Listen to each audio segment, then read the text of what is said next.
Good afternoon to everybody. And today class is online class is on the application of Muslim law.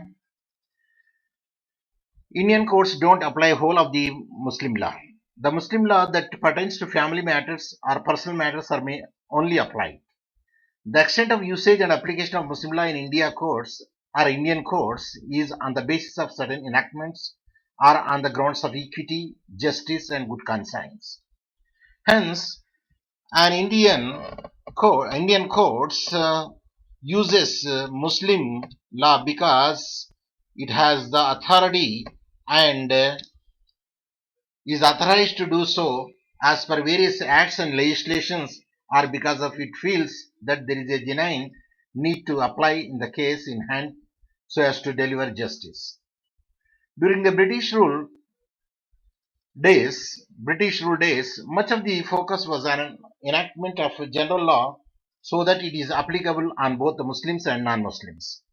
The personal law and family law was largely left over their respective communities.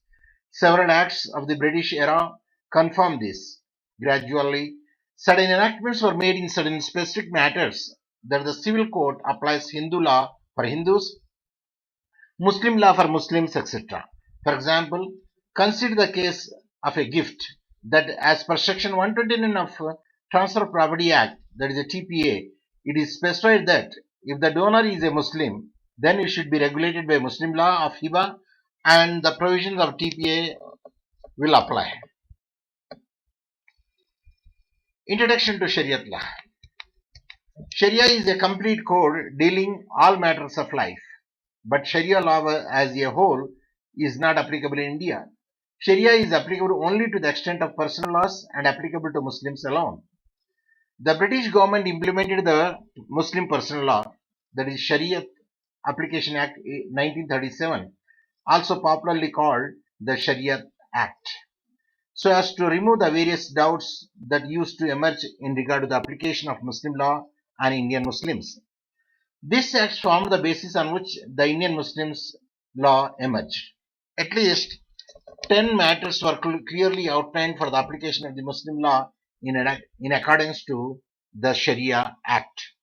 These matters are: number 1, inheritance or intestate succession; 2, special property of the female; then the next, third, marriage, including all incidents of marriage; then dissolution of marriage; then comes the maintenance, dower, guardianship, gift, trust and trust properties, and the last one is waqf.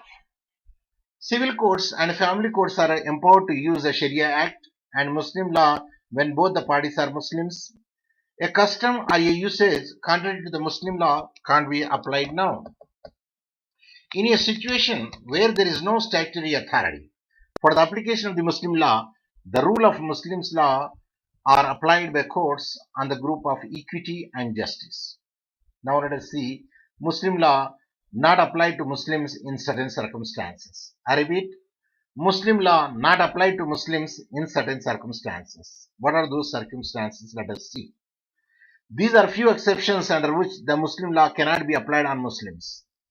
For instance, when a Muslim husband and wife got married under the Special Marriage Act 1954, instead of following the Muslim personal law, the Muslim law of marriage does not apply although the parties are Muslims by religion. The reason is their marriage was held or conducted as per the Special Marriage Act 1954.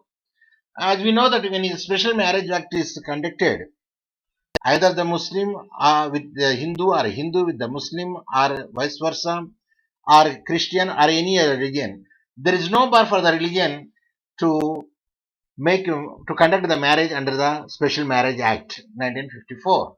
That is the special act, hence we call it the Special Marriage Act, and where Muslim law would not be applicable if the marriage is conducted under the Special Marriage Act. Now let us see Muslim law to be applied on non-Muslims in certain circumstances. Even certain non-Muslims, then Muslim law would be applicable over there in certain circumstances. Let me see what are they. If one party to a suit is a Muslim, but the other party is a non-Muslim, Muslim law is applied if the defendant is a Muslim. This might mean that the non-Muslim party would be the subject to the Muslim law. This rule is, however, a matter of policy and courts decide whether to follow Muslim law or not. Of course, the decision of the court to see how it can be followed. But the second is a married woman who renounces Islam and converts to some other religion ceases to be a Muslim. However, according to the Dissolution of Muslim Marriage Act 1939, she may obtain a decree for the dissolution of her marriage on any of the ground mentioned in the Act. Of course, she can apply for the dissolution of marriage, which is given on any basis of the Dissolution of Marriage Act. Now let us see Muslim law versus general laws of India. How it could be there. Now one may think whether the Muslim personal law can properly apply through courts of India without losing its true spirit in the present modern judicial system of India, which is applying the general laws of procedure as well as the substantial law for the trial and execution. The very simple answer is that all such general laws of India are fully in conformity with the Muslim law. I repeat, the very simple answer is that all such general laws of India are fully in conformity with the Muslim law. The judicial system of India, both civil and criminal, are following the Muslim system. Major substantial general laws of India, such as Indian Contract Act, Transfer of Property Act, Sales of Goods Act, Special Relief Act, Limitation Act, and the important procedural laws, the Code of Civil Procedure, Indian Evidence Act, etc., are either mere codification of Muslim law on these subjects are made in conformity, not affecting the spirit of Muslim law. If any diversion made in these laws affecting any principle of Muslim law, they were specifically excluded, and chapter 7th of the Transfer of Property Act with the saving clause of section 129 is an example. Some other laws which are inconsistent with the Muslim law, such as the Indian Succession Act, Indian Trust Act, etc., are not applicable to Muslims by these acts itself. From a comparative study of Muslim law and important enactments of the general law made during the British period, it can be seen that all important provisions, these enactments and Muslim law are one and the same. Even the important legal terms and words used in Indian judicial system, such as Munsif, Sharishtedar, Nazir, Amin, Wakalat, Mahazar, etc., are pure Arabic words. But still we are using, just we can say an example in the Wakalatnama. And still we are using Wakalatnama. And come to the matter of Indian Penal Code is also a liberalized codification of Muslim law on crime. The fundamental principle of criminal liability, that is the mens rea, developed during the medieval period, that is the period is the copy of the famous hadith of the Prophet, Inamal ye malu bin niyati. I repeat, the mens rea is taken from the medieval period, the copy of the famous hadith of the Prophet, Inamal amal bi niyati. That is chapter 4 of IPC, general exemptions are nothing but a copy of Muslim law on criminal liability. I repeat, chapter 4 of the IPC, general exceptions are nothing but a copy of Muslim law on criminal liability. The modern accusatorial system, I repeat, the modern accusatorial system of criminal trial is also a contribution of Muslim law.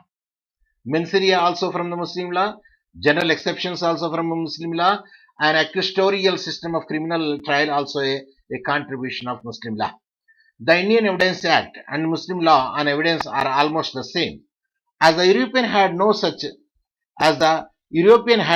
system of law on evidence, the British jurists were adapting the Muslim law of evidence to apply it in India, and the outcome was the Indian Evidence Act. Indian Evidence Act is a secularized codification of Muslim laws on evidence without affecting the true spirit of the basic Islamic principle of evidence. The last point is the basic principle of natural justice and important Latin legal maxims developed in the medieval era which are applied by courts of justice in India are one and the same in Muslim law. I repeat, the basic principle of natural justice and important Latin legal maxims developed in the medieval era, which are applied by the courts of justice in India, are one and the same in Muslim law. Thus, there are no conflicts in the application of Muslim personal law through the court of justice in India. With this chapter online ends. Thank you very much for listening my online classes and following my notes. Goodbye.